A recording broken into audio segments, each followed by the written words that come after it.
Hi friends, welcome to పెండమ్స్ kitchen. ఈరోజు వీడియోలో శరవణ భవన్లో ఎంతో ఫేమస్ అయిన 2 రకాల బ్రేక్ఫాస్ట్ చట్నీ రెసిపీస్ని చూపించబోతున్నాను.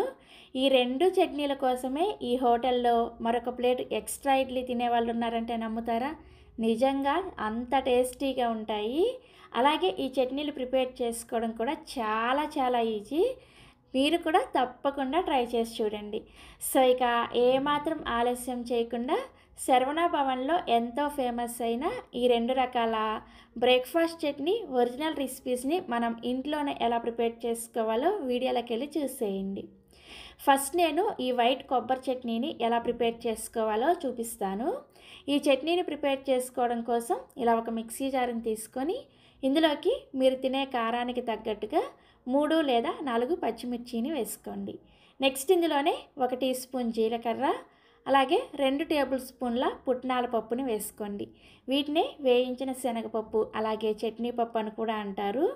తర్వాత ఇందులోకి ఒక 4-5 వరకు తొక్క తీసేసిన సాంబార్ ఉల్లిపాయలని వేసుకోండి.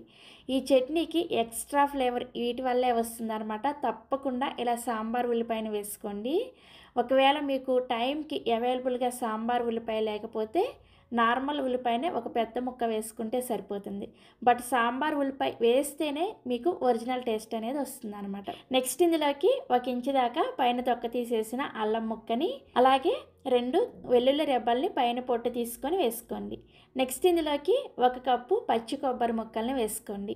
అలాగే పచ్చి కొబ్బరి ముక్కల్ని వెనకాల ఉండే బ్రౌన్ పార్ట్ ఉంటుంది కదా, ఈ బ్రౌన్ పార్ట్ని తీసేసి ఈ కొబ్బరి ముక్కల్ని వేసుకోవాలి. అప్పుడు వేరే టేస్ట్ ఉంటుంది అనమాట. ఒకసారి ట్రై చేసి చూడండి ఇలా. సో ఇలా కొబ్బరిని కూడా వేసుకున్న తర్వాత ఇందులోకి రుచికి సరిపడా ఉప్పుని కూడా వేసేసుకొని ఫస్ట్ నీళ్ళేమీ వేసుకోకుండా ఈ చట్నీని కొంచెం కచ్చా పచ్చాగా గ్రైండ్ చేసుకోండి. సో ఇక్కడ నేను మీకు గ్రైండ్ చేశాక చూపిస్తున్నాను, చూసారా? ఇలా కచ్చా పచ్చాగా గ్రైండ్ చేసుకున్న తర్వాత ఇప్పుడు ఈ చట్నీకి అవసరమైన నీళ్ళని కొంచెం వేసుకుంటూ చట్నీని బాగా మెత్తగా గ్రైండ్ చేసుకోండి. సో ఇక్కడ నేను మీకు గ్రైండ్ చేశాక చూపిస్తున్నాను, చూసారా? ఇలా గ్రైండ్ చేసుకున్న ఈ చట్నీని ఒక బౌల్లోకి వేసుకొని ఇప్పుడు ఈ చట్నీకి తాలింపు పెట్టుకోవడం కోసం స్టవ్ మీద ఇలా తాలింపు గిన్నెను పెట్టేసుకొని ఇందులోకి 1 టేబుల్ స్పూన్ నూనెను వేసుకొని వేడి చేసుకోండి. నూనె వేడైన తర్వాత ఇందులోకి 1 టీ స్పూన్ ఆవాలు, 1/2 టీ స్పూన్ జీలకర్ర, అలాగే 1 ఎండుమిర్చిని ఇలా తుంచుకొని వేసుకోండి. నెక్స్ట్ ఇందులోనే 1 రెమ్మ కరివేపాకును కూడా వేసుకొని ఈ తాలింపును చక్కగా లో ఫ్లేమ్లోనే వేయించేసుకొని ఈ తాలింపుని తీసుకొచ్చి మనం ముందుగా గ్రైండ్ చేసుకున్న ఈ కొబ్బరి చట్నీలో వేసుకొని కలుపుకోండి. అంతే, చాలా సింపుల్ కదా. మీరు రెగ్యులర్గా ప్రిపేర్ చేసుకున్న కొబ్బరి చట్నీ లాగానే ఉంటుంది. బట్ ఇందులో వచ్చేసి ఈ సాంబార్ ఉల్లిపాయ అనేది స్పెషల్ ఇంగ్రీడియంట్ అనమాట. ఒకసారి ఈ విధంగా ట్రై చేయండి. మీకు ఈ హోటల్లో ప్రిపేర్ చేసే టేస్ట్ అయితే 100కి 100% వచ్చేస్తుంది అనమాట. సో మనకి వైట్ కొబ్బరి చట్నీ రెడీ అయిపోయింది కదా. ఇప్పుడు ఈ హోటల్లో ప్రిపేర్ చేసే టమోటా రెడ్ చట్నీని ఎలా ప్రిపేర్ చేసుకోవాలో చూపిస్తాను. ఈ చట్నీని ప్రిపేర్ చేసుకోవడం కోసం స్టవ్ ఆన్ చేసి ఇలా ఒక ప్యాన్ పెట్టుకొని ఇందులోకి 1 టేబుల్ స్పూన్ నూనెను వేసుకొని వేడి చేసుకోండి. నూనె వేడైన తర్వాత ఇందులోకి 4-5 పొట్టు తీసేసిన వెల్లుల్లి రెబ్బల్ని వేసుకొని ఈ వెల్లుల్లి రెబ్బల్ని లో ఫ్లేమ్లోనే కొంచెం లైట్గా రంగు మారేంత వరకు వేయించుకోండి. ఈ టమోటా చట్నీ వెల్లుల్లి ఫ్లేవర్తో ఉంటుందన్నమాట. చాలా టేస్టీగా ఉంటుంది. చూసారా, వెల్లుల్లి రెబ్బలు ఇలా కొంచెం లైట్గా రంగు మారేటప్పుడు ఇందులోకి ఒక 10 లేదా 12 వరకు ఎండుమిర్చిని వేసుకోండి. ఈ ఎండుమిర్చిని కూడా కలుపుకుంటూ లో ఫ్లేమ్లోనే లైట్గా రంగు మారేంత వరకు వేయించుకోండి. సో చూసారా, ఎండుమిర్చి ఇలా రంగు మారేటప్పుడు ఇందులోకి పెద్దదైతే 1, మీడియం సైజు అయితే 2 ఉల్లిపాయల్ని ఇలా పెద్ద ముక్కలుగా కట్ చేసుకొని వేసుకోండి. ఈ ఉల్లిపాయ ముక్కల్ని కూడా కలుపుకుంటూ ఉల్లిపాయ రెబ్బలు సపరేట్ అయ్యేంత వరకు లో ఫ్లేమ్లోనే వేయించుకోవాలి. ఈ చట్నీ కోసం ఉల్లిపాయ ముక్కలు రంగు మారకూడదు అనమాట. జస్ట్ ఇలా చూసారా, రెబ్బలు సపరేట్ అయితే సరిపోతుంది అనమాట. ఇలా ఉల్లిపాయ రెబ్బలు సపరేట్ అయిన తర్వాత ఇందులోకి 1/2 టీ స్పూన్ దాకా పసుపుని, అలాగే 3 మీడియం సైజులో ఉండే టమాటాలని ఇలా కొంచెం పెద్ద ముక్కలుగా కట్ చేసుకొని వేసుకోండి. టమాటా ముక్కల్ని వేసుకున్న తర్వాత ఒకసారి కలుపుకొని ఇందులోకి రుచికి సరిపడా ఉప్పును కూడా ఇప్పుడే వేసేసుకొని కలుపుకోండి. ఇలా ఉప్పుని ఇప్పుడే వేసుకున్నారంటే టమాటా ముక్కలు తొందరగా మెత్తబడతాయి అన్నమాట. సో ఉప్పుని వేసుకొని ఒకసారి కలుపుకున్న తర్వాత లో టు మీడియం ఫ్లేమ్లోనే ఈ టమాటా ముక్కలు మెత్తబడేంత వరకు ఉడికించుకోవాలి. పెద్దగా టైం ఏం పట్టదు, 2-3 నిమిషాలకే చూసారా టమాటా ముక్కలు ఇలా చక్కగా మెత్తబడతాయి. ఈ నీళ్ళన్నీ కూడా ఎగిరిపోయేంత వరకు మనం ఉడికించుకోకూడదు.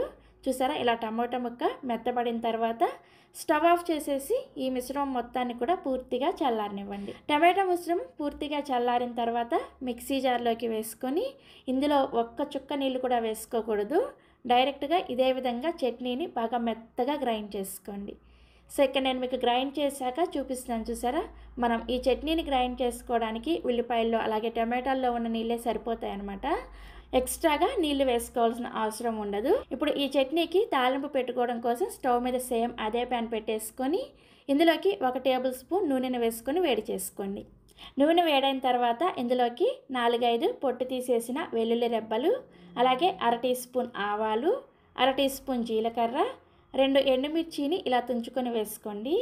నెక్స్ట్ ఇందులోనే 1/4 టీ స్పూన్ దాకా ఇంగువాని కూడా వేసుకోండి. ఈ చట్నీలో ఇంగువ అనేది కంపల్సరీ వేసుకోవాలి, అప్పుడే మీకు టేస్ట్ అనేది ఎగ్జాక్ట్గా వస్తుంది అనమాట. ఇవన్నీ వేసుకున్న తర్వాత ఇందులోకి 1 రెమ్మ కరివేపాకును కూడా వేసుకొని తాలింపును చక్కగా లో ఫ్లేమ్లోనే ఫ్రై చేసేసుకొని ఈ తాలింపు ఇలా వేగిన తర్వాత స్టవ్ ఆఫ్ చేసేసి మనం గ్రైండ్ చేసిన చట్నీని ఈ తాలింపులో వేసేసుకొని కలుపుకోండి. అంతే, శరవణ భవన్ టమాటా చట్నీ రెడీ అయిపోయింది.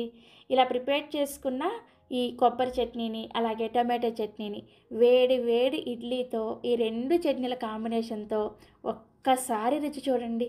నిజంగా చాలా చాలా టేస్టీగా ఉంటుంది. ఇక్కడ మీకు చూస్తుంటే ఇప్పుడే తినాలనిపిస్తుంది కదా. వేడి వేడిగా మెత్తటి ఇడ్లీలని సర్వింగ్ ప్లేట్లో పెట్టుకొని ఈ 2 చట్నీలు వేసుకొని తిన్నామంటే అమృతంలాగా ఉంటుంది.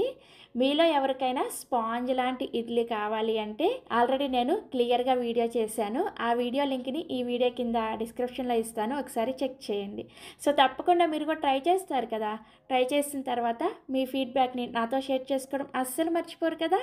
అలాగే మరిన్ని Emmy tasty and secret breakfast recipes కోసం వెంటనే పెండెమ్స్ కిచెన్ని సబ్స్క్రైబ్ చేసుకోండి. Thank you.